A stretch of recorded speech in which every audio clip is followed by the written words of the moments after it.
Yeah, and accelerating in terms of the milestones that we're passing at increasing frequency. Both Rob Kirby, rest his soul, as well as Alistair McLeod talk about how we're passing these milestones at a faster and faster clip. You, on the main stage in your keynote address at the Rural Symposium on Natural Resource Investing in Boca Raton, Florida, a couple months ago, really got the attention of that crowd and have been invited all over the internet to do follow-on talks about that topic of the East-West split. It's been termed the Eastern Bretton Woods or Asian Bretton Woods, that sort of thing. If you could bring us up to date on the latest signposts that you've observed just in this past week or two that are on your radar screen as far as further evidence that we are hurtling in that direction. Yeah, we're seeing dignitaries from China, including Xi himself, meet with Russia. And, there's a gentleman, his name is Li Zhanshu. Of course, I've butchered the heck out of that, but he is way high up in the Chinese Communist Party. And in meeting in closed door sessions with the Russians, he basically gave support for the war with the Ukraine, and more or less said, in a nutshell, that Russia is dealing with its own national security, and that China fully understands the necessity of the measures taken by Russia. Now, this was behind closed doors, and Russia actually not only published what he said, but aired the video of it or the audio of it. And I don't know if that was to the chagrin of the Chinese or not, but you're seeing, again, this coalition. We've seen 68 countries gather in the Eastern Economic Forum in Russia, which just happened. And the takeaway from this was that, Russia will defend its sovereign interests, that as they call it, Western sanction fever is threatening the world, and that economic crises are not going away after the pandemic. And the West has no position or is in no position to dictate energy prices to Russia, that the ruble and the yuan will be used for gas payments, and that the role of Asia Pacific has really significantly increased. And in a nutshell, basically what all of this was getting at is that Asia is the new epicenter of technological progress and productivity. And you got the Shanghai Cooperation Summit coming up in a week or two. More and more and more and more you're seeing of these countries coming together. There was a big deal made at this meeting about the Russia Central Asia transport that we've talked about, this north-south corridor that it goes between Russia, Iran, and India. And the deals that are being made between these countries, and where India comes out publicly and says that they support the Russian concept of a greater Eurasian partnership, and it's engaged in setting up trade agreements with the EAEU, as they put it. They said, look, the growth rate of the BRICS nations is predicted not only by them but by the IMF should be responsible for up to 50% of global trade within the next several years. Now, this is exactly what I've been talking about. Now, I would just like to read one thing here. Let me pull it up. This is at this meeting. Vladimir Putin got on and he basically said that the obsolete unipolar model being replaced by a new world order, as well as the recognition of each state and people to their own sovereign path of development, powerful political and economic centers are taking shape right here in the Asia-Pacific region, acting as a driving force for this irreversible process. What he's saying is that they're moving against the West, and they are coalescing all of these countries. And look, this coalition, done again, is being done against this rallying cry of, they call it sanction fever, this rallying cry against the Western hypocrisy and hegemony. And that is the rallying cry. But as we've talked about last week, they've publicly come out and said that they are going to issue a new world reserve currency, and it will be pegged to a basket of commodities. So they're doing it the right way. Not only is there a rallying cry against the West and the Western hypocrisy and hegemony, but they will back it by commodities for each country so that there is equality in this new system. Equality not based upon where you fit into the the group in terms of when you join the group or what position you've been promoted to within the group, or like the European Union, where you have some countries pulling in different directions. But this will be one based upon what you've contributed to the new system, with the rallying cry being, look what the West is doing.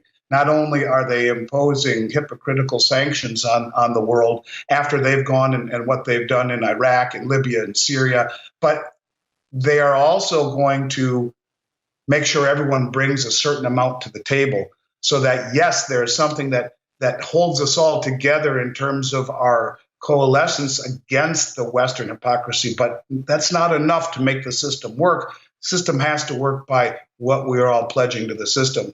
And I think that's what you take away from it. And every single day, there are more stories like this. The meeting where you basically got India coming out and striking deals with Iran, striking deals with Russia, selling all of their goods in rupee, doing international trade and domestic trade, settling it in rupee, not in dollars anymore. These things keep happening faster and faster and faster and faster. And, I'm sure next week, after we see what comes out of this Shanghai summit, there'll be more things to talk about, but all following this same thread of global de-dollarization and a cohesive one group message of, hey, it's our turn to have our moment in the sun, and let's all rally against the West and the hypocrisy of their sanctions, of their actions, and the debasement of the world reserve currency, and the manipulation of the world's markets by the COMEX. When you talk about the Moscow Metals Exchange that is now getting more and more and more traction, I mean, look, at some point, if that really does take shape and they peg gold at $2,500 an ounce right out the gate and silver at $40, $50 an ounce right out the gate, it completely breaks the Western system and creates a tremendous amount of I think, incentive for anyone who's holding contracts on the West to immediately move everything they have and move everything to the East, to a system that is going to fairly value the prices, because even the Wall Street traders who have no interest in gold have to know that the Western markets are suppressed and manipulated, that the metals markets are manipulated. They have to know it. Everyone has to know it by now, after J.P. Morgan and their traders are facing jail time and have pled guilty to suppression of the market. So if we all know it, and even the people on Wall Street who aren't invested in precious metals or really not interested in them, I guarantee you that the folks in the East, who are the largest accumulators and producers of commodities in the world, not just gold and silver, but all commodities. Heck, cocoa is suppressed almost as much as silver is. So the suppression on the Western markets, where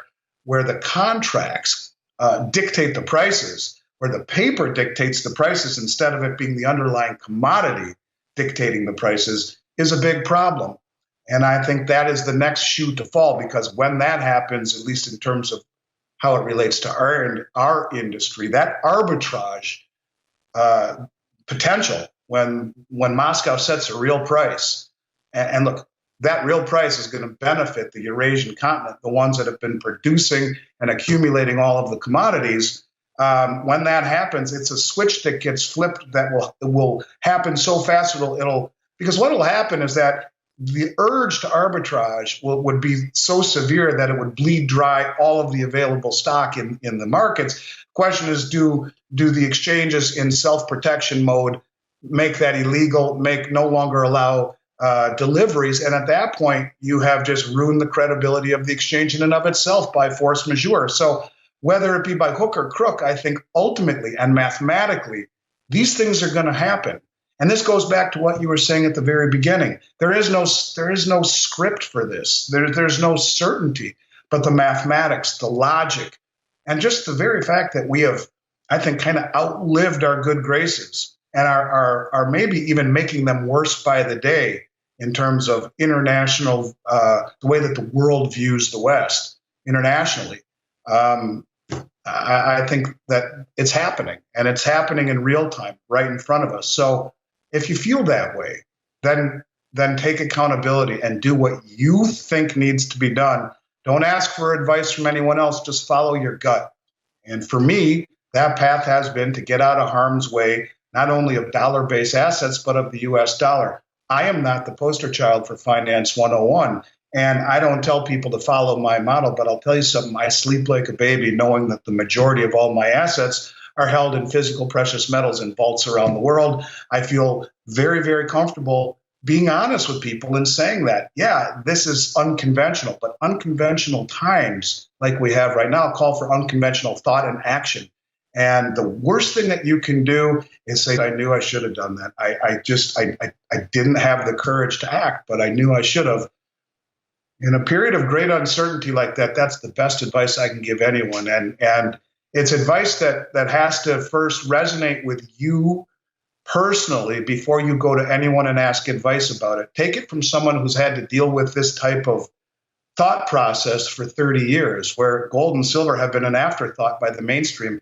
And in the midst of all of this chaos, the suppression of the markets make gold and silver an afterthought to the financial advisories. And they look at it as something that, why would anyone do that? But why would the central banks of the world massively accumulate it? Why are the commercial banks massively accumulating it? Why are the sovereign wealth funds and the family offices bleeding dry the exchanges? Why are the authorized participants bleeding dry the exchanges right now from, the London Metals Exchange to the COMEX to the ETFs? Why is this happening if gold and silver are an afterthought? And goes right back to what we've always talked about, the art of war, Sun Tzu, misdirection.